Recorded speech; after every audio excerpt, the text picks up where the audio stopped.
كل نفس ذائقة الموت وإنما توفون أجوركم يوم القيامة فمن زحزح عن النار وأدخل الجنة فقد فاز وما الحياة الدنيا إلا متاع الغرور.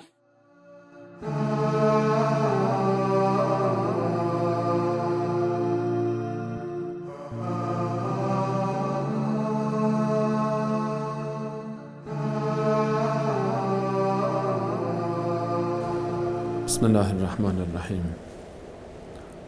سلام عرض میکنم خدمت همه شما بینندگان عزیز و ارجمند و همراهان گرامی برنامه سفر آخرت. در حقیقت همین من و شما همراه با هم هستیم در سفر آخرت، در سفری که هیچ راه گریزی از اون نیست و تمام انسان ها باید لاجرم پای در مسیر این سفر بگذارن و هیچ انسانی اختیاری نداره از خودش که در این دنیا باقی بمونه و وارد این مسیر نشه. عده‌ای در صحرای محشر از ما کارنامه اعمالشون به دست راستشون داده میشه و در ترازوی اعمال وزنه اعمال نیکشون سنگینی میکنه بر گناهانشون. اینها همون کسانی هستند که الله تعالی فرمود رستگار شدن. فمن ثقلت موازینه فاولئک هم المفلحون. کسانی که در حساب و کتاب نیکی های اونها میچربه بر گناهانشون، اینها رستگار میشن و اینها میرن به سمت بهشت. عده دیگری هستند که هیچ اعتقادی به خدا و قیامت نداشتند و از جمله کفار و مشرکینند، یا از بیخ هیچ اعتقادی نداشتند به روز قیامت و وجود خالق، و یا اعتقاد داشتند اما در عبادت با اون کسان دیگری رو هم ردیف اون قرار دادن و شریک اون کردن. الله تعالی این عده رو هرگز نخواهد بخشید. ان الله لا یغفر ان یشرک به و یغفر ما دون ذلک لمن یشاء. اما عده دیگری هستند که موحد بودند، مسلمان بودند، الله رو به یگانگی پرستیدند، در عبادت با الله تعالی کسی رو شریک نکردند، اما در دنیا اون گونه‌ای که شایسته است بنده خوبی نبودند. تنبلی کردند، کوتاهی کردند، گناه و معصیت کردند. کارنامه اعمال وقتی داده میشه وزنه گناهان سنگینی میکنه در کفه ترازو بر وزنه دیگر که نیکی هست. این عده وقتی وارد بهشت خواهند شد که وزنه نیکی های اونها سنگین تر باشه از وزنه گناهانشون. فقط یک راه باقی مونده برای این عده تا وزنه گناهانشون رو کم بکنند و اون هم مجازات. باید قصاص اون گناهانی رو که انجام دادن پس بدن، باید تقاص از اونها گرفته بشه و باید سزای اون گناهان رو ببینن تا حدی که این گناهان پاک بشه و وزنه نیکی ها سنگینی بکنه و اینها هم به بهشت وارد بشن. عده‌ای از کسانی که وارد جهنم میشند مسلمانان گناهکارند. جهنم جای بسیار ترسناک و وحشتناک است. هرچقدر در دنیا ما تصور بکنیم شکنجه و ترس و عذاب رو، باز هم در مقابل شکنجه و ترس و وحشت و عذابی که در جهنم متوجه هر انسانی میشه ولو مسلمان برابری نمیکنه. در برنامه گذشته درباره مسلمانانی که در جهنم رفتند به خاطر کمی نیکی هاشون و زیادی گناهانشون صحبت کردیم و در این برنامه به همراه کارشناس محترم برنامه بیشتر آشنا خواهیم شد با گروه هایی که از مسلمانان وارد جهنم خواهند شد. جناب مولانا مجیب الرحمن انصاری، عرض سلام دارم خدمت شما. تشکر خدمت شما و خدمت همه بینندگان عزیز و گرامی که در پای برنامه سفر آخرت نشسته‌اند. خدمت تک تک عزیزان السلام علیکم رحمت الله و برکاته. جناب مولانا درباره گروهی از ما مسلمانان، خدای نکرده اون عده‌ای که از ما وارد جهنم میشند، اصلا وقتی که نام جهنم رو میشنوه میترسه.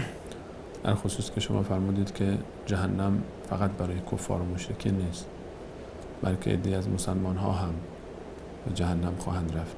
چه عده‌ای از ما مبتلا میشه به این مصیبت و به این عذاب؟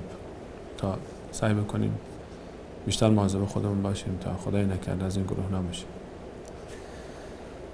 بسم الله الرحمن الرحیم.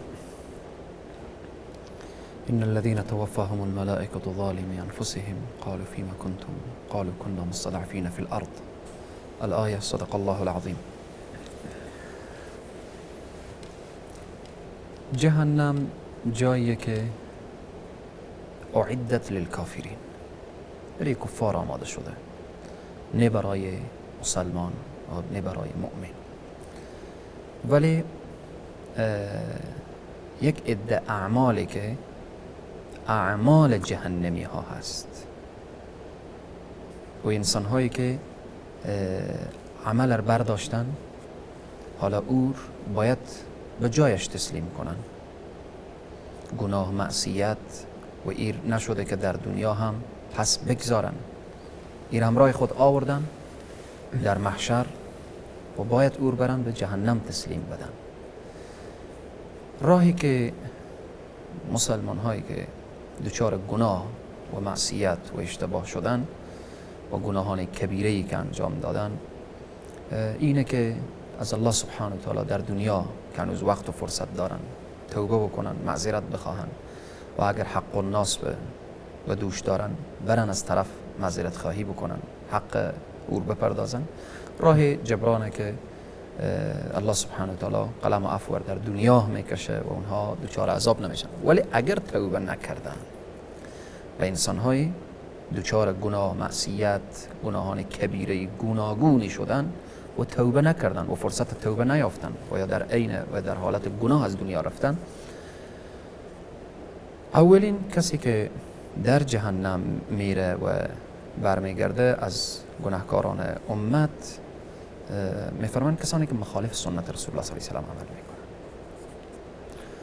حالا اگر استهزای سنت باشه و تمسخر سنت باشه، او بحثه مشروط برای که از دایره اسلام به او سرحد دیگه مخالفت از اونها و طغیان و سرکشی از اونها نرسیده باشه که از دایره اسلام بیرون بشن.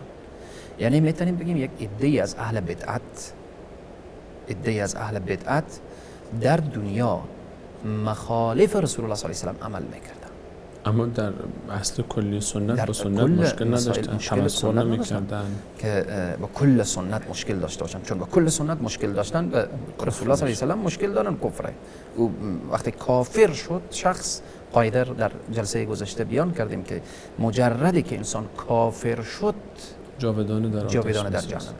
اما یک عده انسان ها کافر نیان، کافر نشدن، مخالف سنت رسول الله صلی الله علیه و آله عمل میکنن و جزء فرق اهل بدعت و اینها. در روایات و اینها میاره که اینها در جهنم میسوزن و به اندازه گناه و معصیت یا بالاخره خلاف دستورات اسلام که عمل کرده بودن از جهنم بیرون میشن. اگر سریعتر مثلا بگذاریم، طور فهرستوار ذکر کنیم، کسانی که از هجرت سر باز زدن. الله سبحانه و تعالی در سوره نساء میفرماید ان الذين توفاهم الملائکه ظالمی انفسهم قالوا فیما کنتم. شما کجا بودید؟ چرا بالاخره هجرت نکردید؟ قالوا كنا مستضعفین فی الارض. شما وقتی که در کنار کفار نشستید، هیچ عذر و بهانه‌ای هم نداشتید، زمین خدا وسیع بود، دلیلی هم نبود. شما چرا به خاطر که در کنار کفار قرار گرفتید؟ هدف دینی هم نداشتن از این. این یعنی مرتکب جرم شدن. مرتکب جرم الله سبحانه و تعالی دستور میده برای مسلمان ها که شما هنگامی که نمیتونیم خدا را آزادانه عبادت کنیم، نمیتونیم پیام الهی در او سرزمین آزادانه بگیم، شما هجرت بکنیم. زمین خدا وسیع، هر جا خدا هست. این انسان مسلمان وقتی که در یک سرزمینی به هر حال تحت ظلم و شکنجه و ستم کفار و مشرکین هست و نمیتونه به راحتی عبادت‌های خود رو انجام بده، حق نداره اونجا بشینه بدون دلیل و باید هجرت بکنه. باید هجرت مگر بکنه. و اگر هجرت نکرد هیچ سبب از این میشه. در حقیقت در جایی که مانده او زمینه رفتن جهنم و خوب فراهم کرده. سوم حاکمی که به زور حکم کنه یا به ناحق حکم کنه. رسول الله صلی الله علیه و سلم میفرمان که قاضی مثلا سه قسمه، قاضی که حکم میکنه در محکمه که امروز قضات گفته شده، یک قاضیه که اهل بهشت، علم داره، بنابر علم خود به حق حکم میکنه، این اهل بهشت. دو قسم قاضی دیگر رسول الله صلی الله علیه و سلم میگن اینا اهل ناره. یک قاضی که علم داره ناحق حکم میکنه، به خاطر که ناحق حکم کرده میره به جهنم. میدونه که بر باطل هست. بله.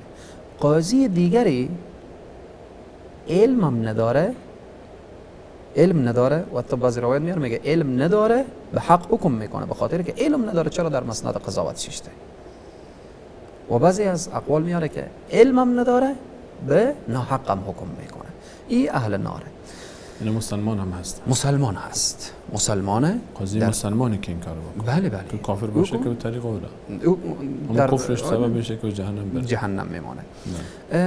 کسی که به رسول الله صلی الله علیه و سلم دروغ میبنده، یعنی عقیدتاً این کار نمیکنه، چون اگر این کار بکنه که دیگه جزء منافقین میشه و کفر و بالاخره قصدن و بیایه.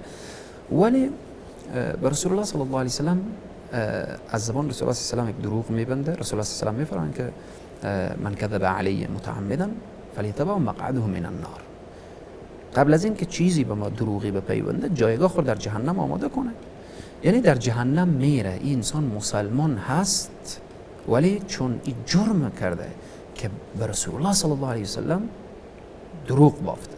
از زبان رسول الله صلی الله علیه و سلم برای جامعه مثلا حدیث گفته، بر دست یافتن به اهداف شخصی خودش از رسول صلی الله علیه و سلم استفاده کرده و به نام ایشون حرف‌هایی رو به جامعه رسانده. در حالی که صحت نداره اصل این صحبتی که ایشون مطرح میکنه. بله. مسلمان هست، عقیده من هست، ایمان به خدا و پیامبر و بالاخره روز قیامت داره، فقط میخواد که از نام رسول الله صلی الله علیه و سلم به اون اهداف شخصی خود برسه. این گناه عظیم و بزرگیه و بالاخره سبب میشه که میره به جهنم ولی بیرون میشه. و کسانی که از جهنم نجات پیدا میکنن اشخاصی هستند که قتل نفس کردن به غیر حق.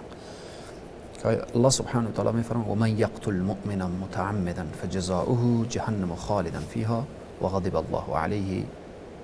و گروه دیگری یا کسان دیگر و اشخاص دیگری که از جهنم نجات پیدا میکنن، آنهایی که قتل نفس کردن به غیر حق، یعنی یا خود را کشتن یا کس دیگری را کشتن به ناحق، یعنی در قصاص نبوده و در جهاد نبوده و نه فقط به ناحق حکم شرعی نکشتن. اما این اشخاص اگر این کشتن بی تفاوت باشن، مثلا به خود حلال بدانن و به این، چون قرآن اشاره میکنه که خالدن، اگر به خود این قتل را حلال بدانن و متوجه آخرت نشده باشن که نعوذ بالله کافر شدن و بالاخره تا ابد میسوزن. اما اشخاصی که معتقد به الله سبحانه و تعالی و ترس و هراس در دل دارن که من قتل کردم و خود که تا حتی از بین میبرم، فردا به صحرای محشر از ما پرسان میشه. اینجی مفسرین میفرمایند که منظور از این خالدن یعنی مکث طویلی. خود خداوند میفهمه که چی وقت ای در جهنم میسوزه و چی وقت نجات پیدا میکنه و این اراده الله سبحانه و تعالی و مشیت الهیه که این چی وقت از جهنم بیرون میشه، ولی روزی بیرون میشه، مشروط بر این که ایمان به اندازه ذره هم اگر در قلب از او باشه. اگر ایمان نبود دیگه میره جزء افراد کافر و اینها میشه. ششم رباخوار، انسانی که سودخوری داره و به سود لوده، اینا همه برنامه هایی که اگر توبه نکرد در جهنم داخل میشه و خلاصه روزی بیرون میشه. مولانا ببخشید، موارد که شما اشاره فرمودید بحث توبه، یعنی مواردی که گذشت اگر اینها توبه بکنن، مثل قتل نفس، مثل ربا، مثل دروغ بستن بر رسول صلی الله علیه و سلم، آنچه که ذکر فرمودید، اگر توبه کرد در دنیا یعنی این گناه پاک میشه دیگه، نمیمونه در اون. بدون توبه اگر رفتیم بعضی گناهایی که توبه یعنی چی؟ یعنی مثلا قتل اگه کرد، میره خور به محکمه اسلامی تسلیم میکنه که من به ناحق قتل کردم، وارثین از او خواسته میشن. اگر طرف وارثین ایر بخشیدن و این نیمه شب هم قطران اشک میریزه، وارثین هم بخشیدن، خدا هم غفور و رحیم میبخشه. اگر آماده شدن، حتی گفتن تو قصاص میکنیم، ای از ترس جهنم و ترس الهی آماده به قصاص بشه، بعضی که قصاص شد متبقی میمونه به الله سبحانه و تعالی و الله سبحانه و تعالی میگه که یغفر لمن یشاء. پس بناهن اگر اینها با همون شرایطی که شریعت و دین گفته که توبه کردن، چیز واضحه که التائب من الذنب کمن لا ذنب له، تائب مثل اینه که اصلا گناه نکرده. و خلاصه در آیات زیادی آمده که اشخاصی که مال مردم رو به ناحق میخورن، کسانی که حیوانات حتی عذاب میدن. در حدیث میاره که انسان‌ها رو به جای خود در حدیث میاره که رسول الله صلی الله علیه و سلم میفرمایند که من وقتی که مشاهدات جهنم رو کردم، کسی دیدم که بالاخره میسوزه، از سبب از او پرسان کردم که چرا وارد جهنم شد و چی سبب شده. گفته شد که فقط یک گربه به خانه حبس کرده بوده تا اینکه ای از گرسنگی مرده، از تشنگی مرده. این سبب دخول نار ازی شده. یک حیوان. ببینیم که الله سبحانه و تعالی ذاتیه که ظلم نمیپذیره، ظلم دوست نداره.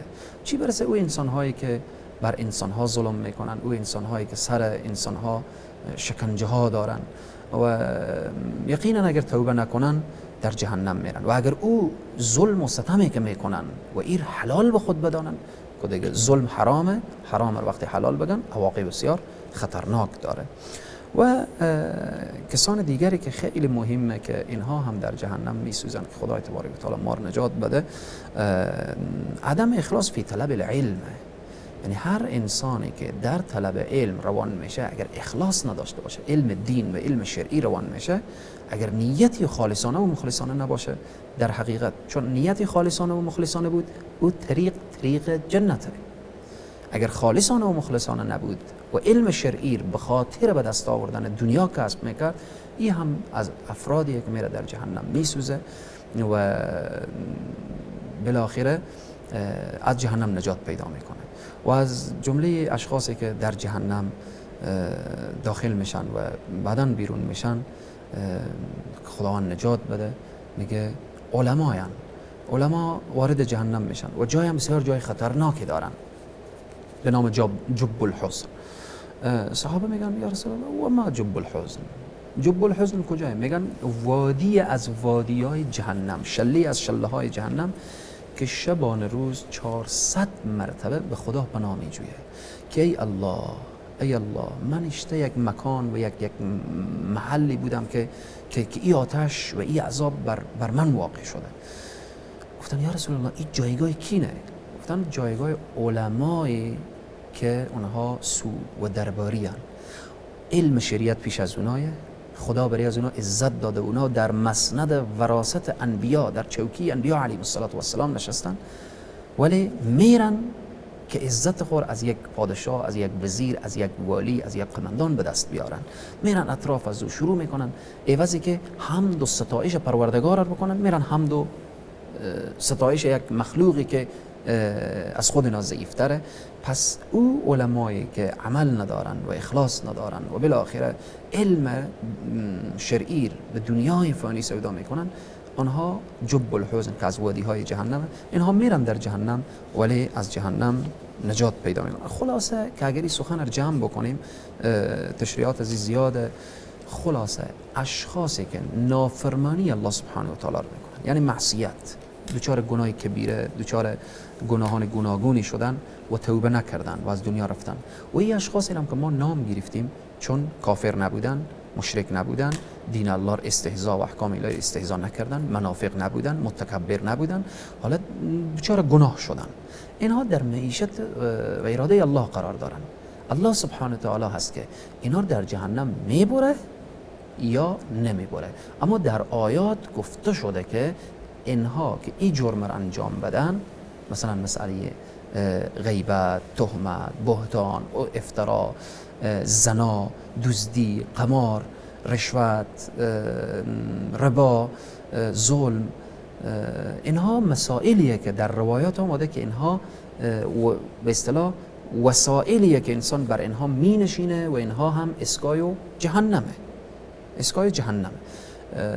بنابراین الله سبحانه و تعالی دروازه توبه به این واسطه باز کرده که یک انسان موحده، یک انسان خدا شناخته، پیامبر شناخته، احکام اسلامی رو میفهمه و بنابراین اگر یک روزی دوچار اشتباه شده، لغزش شده، رفته گناه کبیره یا صغیر انجام داده، توبه بکنه و از الله سبحانه و تعالی معذرت بخواه، امیده که الله سبحانه و تعالی قلم عفو بر گناهان بکشه. جناب مولانا، اگر یک تصویر کلی بخوایم داشته باشیم نسبت به جهنم، چه گروه‌هایی بیشتر اهل جهنم قرار می‌گیرند؟ حالا این چیزهایی که شما فرمودید بیشتر خب برخی از گناهان رو اشاره فرمودید. در صورت عموم و اگر بخوایم نگاه بیاندازیم چه گروه‌هایی رو بیشتر می‌بینیم در جهنم در خلال آیات و روایات رسول صلی الله علیه و اکثر اهل جهنم که جهنم به او کسانی که آماده شده و ساخته شده به خاطر اونها که کفار و مشرکین و منافقین و متکبرینن، ولی چیزی که در روایات آمده که پیامبر اکرم صلی الله علیه و سلم فرمودن یا معشر النساء تصدقن فإني رأيتكن اکثر اهل النار، ای گروه زنها شما متوجه باشید که من شما دیدم که شما اکثر اهل جهنم هستید. یعنی زنها اکثر اهل جهنم گفته شده و زنها پرسان کردن فقلنا ولما ذلك یا رسول الله، چرا اکثر اهل جهنم زنها باشن؟ و گفته شده که به خاطر دو چیز، تکثرن اللعن و تکثرن العشیره، به خاطر که زنها لعن و نفرین بر زبان زیاد دارن و همچنین کفران نعمت میکنن، کفران نعمت خدای تبارک و تعالی برای از اونها نعمتی که داده زود فراموش میکنن، از او جمله کفران نعمت شوهر میکنن.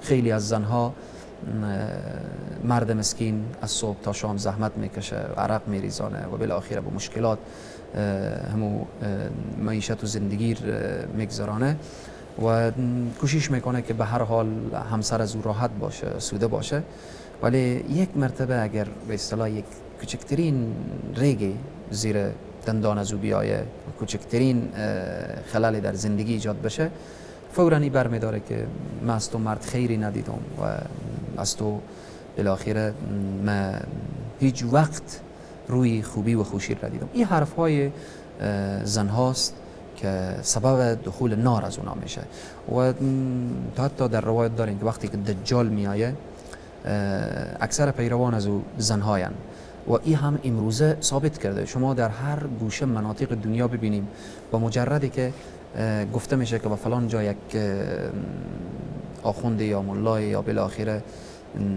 شیخی هرچی که به هر جامعه که عرف و عادت که نام میگیرن، اشخاصی که تعویض میده و دعاخوانی میکنه و اشخاصی که هیچ صلاحیتی برنامه نداره، میبینیم اولین مراجعین از این زنها هستن و به کثرت زنها دیده میشه و به اطراف او انسانها جمع میشن و بیشتر به طرف کسانی که سحر و جادو دارن و سحر و جادو میکنن میل زنها بیشتره و قرآن عظیم الشان هم میگه که قل اعوذ برب الفلق من شر ما خلق و من شر غاسق اذا وقب و من شر نفاثات فی العقد، از شر او زنانی که به اصطلاح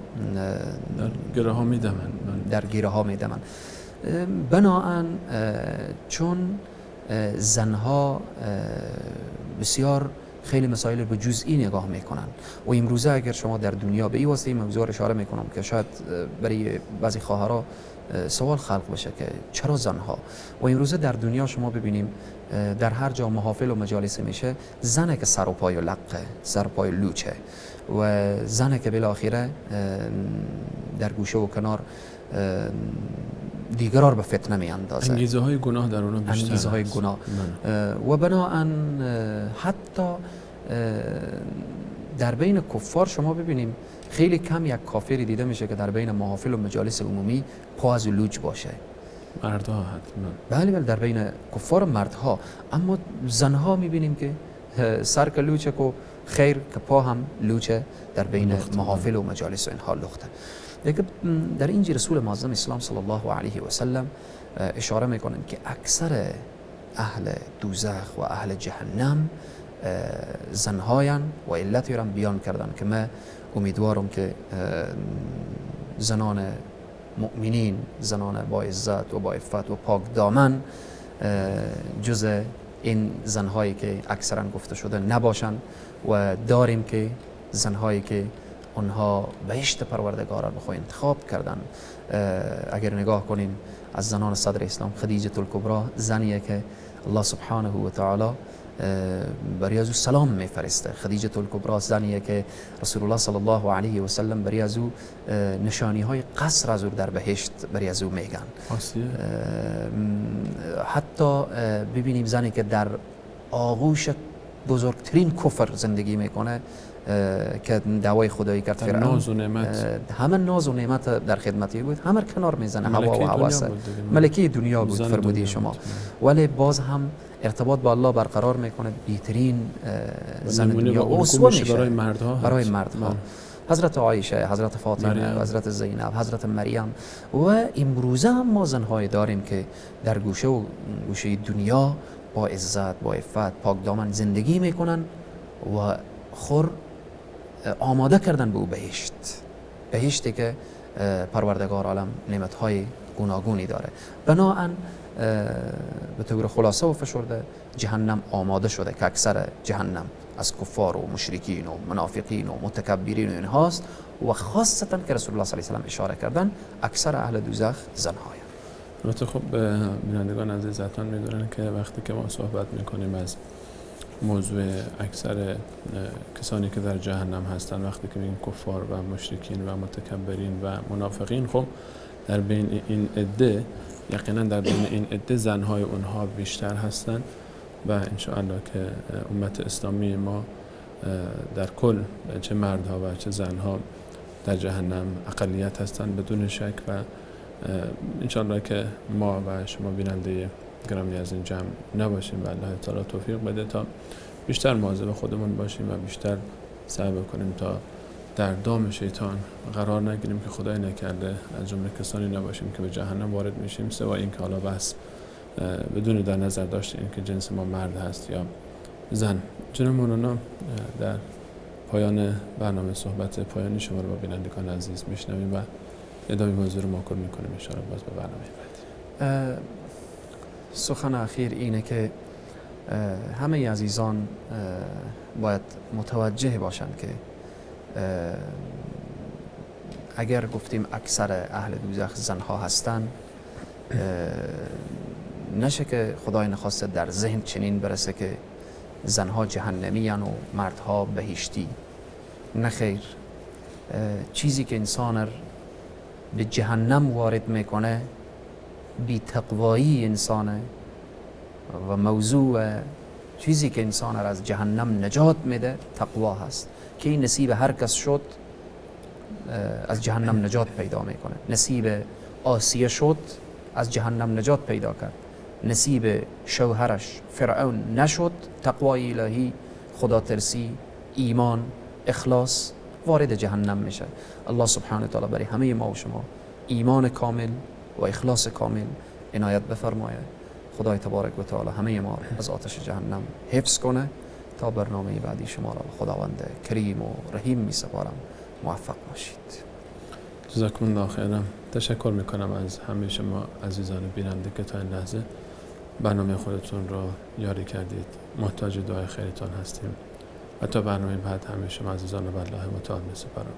الله یار و نگهدارش.